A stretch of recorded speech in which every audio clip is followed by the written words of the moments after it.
Okay. देश चलाने के लिए सरकारों को भी कर्ज की जरूरत पड़ती है। ये कर्ज मुख्य रूप से दो तरह के होते हैं, इंटरनल और एक्सटर्नल डेट। इंटरनल डेट यानी आंतरिक कर्ज वह होता है जो देश के अंदर ही कई अलग अलग इंस्टीट्यूशंस से बॉन्ड के जरिए पैसे जुटाए जाते हैं, जबकि एक्सटर्नल यानी विदेशी कर्ज वह होता है जो किसी देश अथवा वर्ल्ड बैंक या IMF से एक निश्चित अवधि के लिए उच्च ब्याज दर पर लिया जाता है। किसी भी सरकार के लिए इंटरनल डेट से ज्यादा विदेशी कर्ज चुकाना सबसे बड़ी समस्या होती है। दोस्तों, हमारे देश भारत पर भी जून 2021 तक $570 बिलियन का विदेशी कर्ज हो चुका है। इसी के साथ ये भी कहा जाने लगा है कि वर्तमान प्रधानमंत्री नरेंद्र मोदी सबसे ज्यादा विदेशी कर्ज लेने वाले PM बन गए हैं। दोस्तों, हमने इस बात की गहराई से जांच की तो 1970 से 1921 तक का डाटा हमारे हाथ लगा। इस डाटा में 1970 से अब तक ईयर बाय ईयर भारत पर कितना विदेशी कर्ज बढ़ता गया इसकी डिटेल थी। दोस्तों, हम इस वीडियो में ईयर बाय ईयर डाटा न बताकर किस प्रधानमंत्री के शासनकाल में भारत पर कितना विदेशी कर्ज बढ़ा था ये आपको बताएंगे।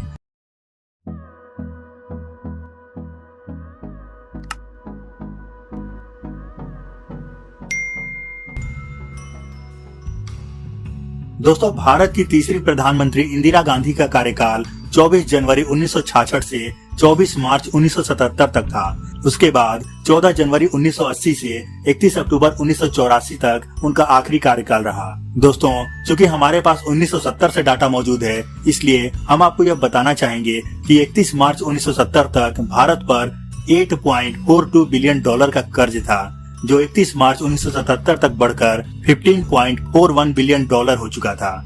इंदिरा गांधी जब 1980 में फिर सत्ता में आई, तब भारत पर $20.72 बिलियन का कर्ज था। सिर्फ 4 सालों में यानी 1984 तक भारत पर विदेशी कर्ज बढ़कर $32.76 बिलियन हो चुका था। इस तरह देखा जाए तो इंदिरा गांधी के कार्यकाल में भारत पर लगभग $20 बिलियन का विदेशी कर्ज चढ़ गया था। दोस्तों, भारत के चौथे प्रधानमंत्री मोरारजी देसाई का कार्यकाल 24 मार्च 1977 से 28 जुलाई 1979 तक था। चूंकि 31 मार्च 1977 को भारत पर विदेशी कर्ज $15.41 बिलियन था, जो मोरारजी देसाई के कार्यकाल में बढ़कर $18.19 बिलियन हो गया।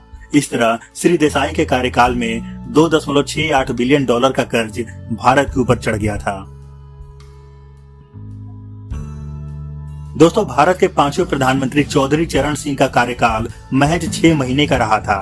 वे 28 जुलाई 1979 से 14 जनवरी 1980 तक भारत के प्रधानमंत्री रहे थे।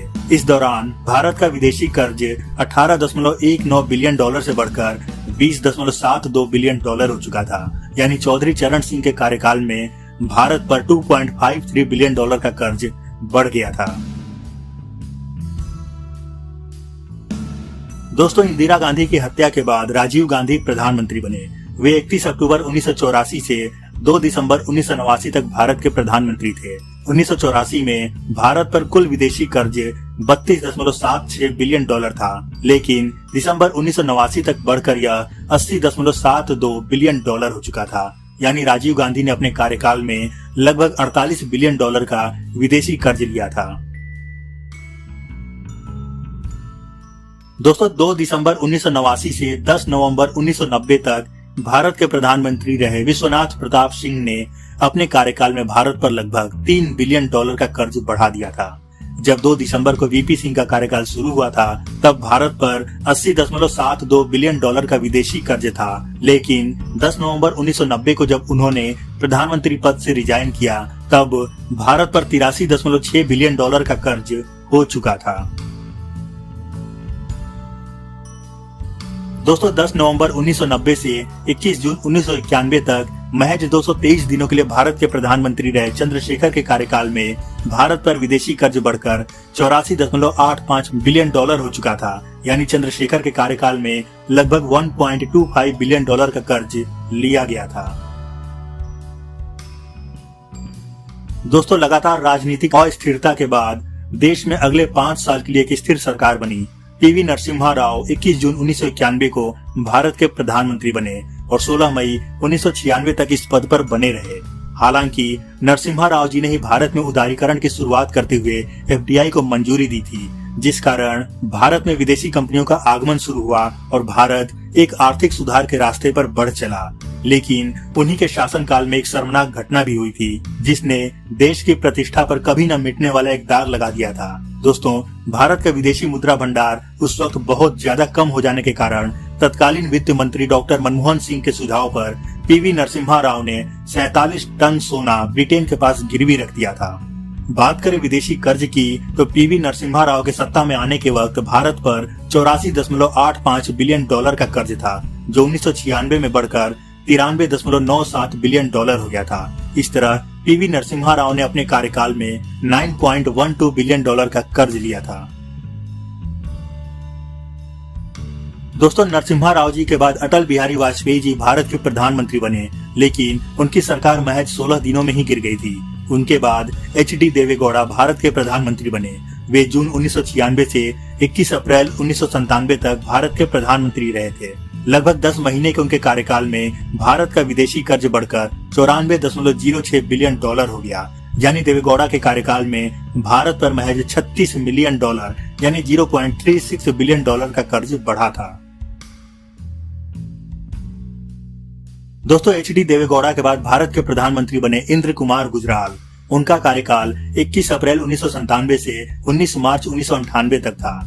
21 अप्रैल 1997 तक भारत का विदेशी कर्ज 94.06 बिलियन डॉलर था, जो आई.के. गुजराल के कार्यकाल में बढ़कर 98.33 बिलियन डॉलर हो गया। इस तरह देखा जाए तो इंद्र कुमार गुजराल ने अपने छोटे से कार्यकाल में भारत के ऊपर 4.27 बिलियन डॉलर के कर्ज का बोझ बढ़ा दिया था। दोस्तों, 19 मार्च 1998 को भारत के अगले प्रधानमंत्री बने अटल बिहारी वाजपेयी। उनका कार्यकाल 22 मई 2004 तक रहा। इस दौरान भारत का आर्थिक विकास तेजी से हुआ, लेकिन साथ ही भारत पर विदेशी कर्ज भी बढ़ा। वाजपेयी जी के पीएम बनने के वक्त भारत पर विदेशी कर्ज 98.33 बिलियन डॉलर था, जो 31 मार्च 2004 को बढ़कर 123.64 बिलियन डॉलर हो गया। इस तरह वाजपेयी जी के कार्यकाल में भारत पर विदेशी कर्ज 25.31 बिलियन डॉलर बढ़ गया था। दोस्तों, 22 मई 2004 को डॉक्टर मनमोहन सिंह ने भारत के 13वें प्रधानमंत्री के रूप में शपथ लिया था। उन्होंने लगातार 10 साल तक अपने 2 टर्म पूरे किए। उनका कार्यकाल 26 मई 2014 को खत्म हुआ। दोस्तों, आपको जानकर हैरानी होगी कि जिस प्रधानमंत्री को दुनिया का सबसे बेस्ट अर्थशास्त्री बताया जाता था, उन्होंने ही नरसिम्हा राव सरकार के समय वित्त मंत्री रहते हुए भारत का सोना गिरवी रख दिया था और प्रधानमंत्री बनने के बाद भारत पर इतने विदेशी कर्ज लाद दिए जितना पिछली किसी सरकारों के समय भी इतना कर्ज नहीं था। दोस्तों, 2004 में मनमोहन सिंह जब भारत के प्रधानमंत्री बने, तब भारत पर 123.64 बिलियन डॉलर का विदेशी कर्ज था। अगले 5 साल यानी 2009 के उनके पहले टर्म तक भारत का विदेशी कर्ज बढ़कर 256.31 बिलियन डॉलर हो चुका था। यानी 1947 से 2004 तक भारत की पिछली सरकारों ने जितना कर्ज लिया था, उससे 10 बिलियन डॉलर ज्यादा यानी 133 बिलियन डॉलर का कर्ज मनमोहन सिंह ने अपने 5 साल के कार्यकाल में ही ले लिए। दोस्तों, ये भी शायद कम था, इसलिए महान अर्थशास्त्री का तमगा पा चुके डॉक्टर मनमोहन सिंह ने अपने दूसरे कार्यकाल में 184.3 बिलियन डॉलर का कर्ज भारत पर चढ़ा दिया। दोस्तों, 26 मई 2014 को जब उनका कार्यकाल खत्म हुआ, तब भारत का विदेशी कर्ज बढ़कर 440.61 बिलियन डॉलर हो चुका था। इस तरह अपने 10 साल के कार्यकाल में डॉक्टर मनमोहन सिंह ने भारत पर 316.97 बिलियन डॉलर का कर्ज चढ़ा दिया था। दोस्तों, भारत के वर्तमान प्रधानमंत्री नरेंद्र मोदी जब 26 मई 2014 को पीएम बने, तब भारत के ऊपर 440.61 बिलियन डॉलर का विदेशी कर्ज हो चुका था। अपने पहले कार्यकाल में यानी 2019 तक नरेंद्र मोदी ने भी 120 बिलियन डॉलर का कर्ज लिया था। इस तरह 2019 में भारत का विदेशी कर्ज बढ़कर 560.03 बिलियन डॉलर हो चुका था। दोस्तों, 30 जून 2021 तक भारत का विदेशी कर्ज बढ़कर 570 बिलियन डॉलर हो चुका है। यानी अगले 2 सालों में भारत के ऊपर 10 बिलियन डॉलर का कर्ज बढ़ा है। कुल मिलाकर नरेंद्र मोदी जी के कार्यकाल में इन 7 सालों में भारत के ऊपर अभी तक 130 बिलियन डॉलर का कर्ज बढ़ चुका है।